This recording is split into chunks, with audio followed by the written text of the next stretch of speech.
The quest for providing affordable social housing continued today through an oversight visit by the MMC of Housing Mlungisi Mabaso, alongside MEC of Human Settlements Lufhereng Maile, Minister of Public Works Patricia de Lille, and other relevant stakeholders. The Luferang project, which sits in the west of Soweto, is set to address the 1996-97 waiting list of the people living in informal settlements in Soweto.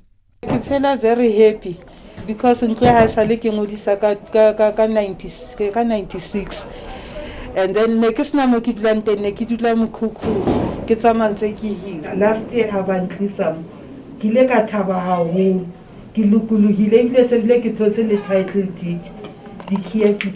We've got a lot of people who are coming to Johannesburg because Johannesburg is an economic hub to look for economic opportunities. So those that get to be employed, but they don't qualify for RDP giveaway houses, and they also don't qualify for bonded houses, and they also bring their families here in Johannesburg because they live in this site.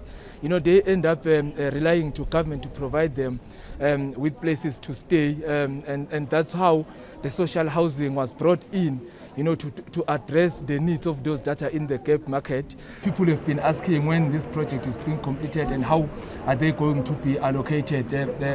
But the reality is that there is the selection criteria as per the Social Housing Act, and we are going to open up for applications. There will be advert, but we normally prioritize people that are within the region where we implement this project. But we issue out adverts so that we invite everyone that qualifies to come and make application, and then we take it from there.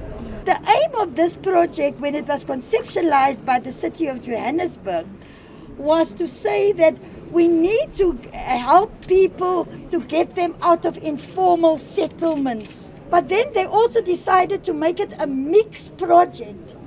So you got your RDP houses here, you've got your bonded houses, you also have got your houses where, what we call in government FLISP, but where a first-time homeowner who earns more than 3,500 and between 3,500 and 22,000.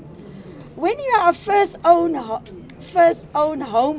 homeowner, you need to pay a deposit if you want to get a bond from the bank. So government is assisting people earning between 3,500 and 22,000, assisting those who don't have a deposit to pay the deposit for them directly to the bank. And the deposit varies from 20,000 right up to 102,000.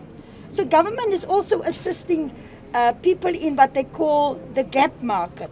So this is a complete mixed development. It's going to benefit every single, all the needs. It's going to cover all the needs. But besides that, also in part of the planning, they have planned and they put aside thousands of square meters to build social infrastructure, like clinics and schools and churches and whatever. They've also put aside land for urban agriculture. I like that one, so that people here can even plant and have their own agriculture. These are not expensive. They are not expensive. The reason why they are not expensive is because government subsidizes the developer with 70%.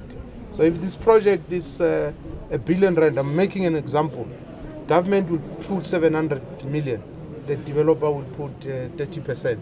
And that is because we want people to afford these houses. So we don't build houses for rich people. In fact, we don't build houses for rich people at all. We don't. We have acknowledged ourselves as government that perhaps we have not done enough, in fact. Yes, there's something we're doing, but it's not enough. And I guess it will never be enough, even for everybody, because the problems we're facing are enormous. There's competing priorities, the resources are limited. If you look at our budget in Gauteng, it's about, 130 billion. The city says that one of the objectives for this project is to bring skills development and training, employment opportunities, and local industrialization.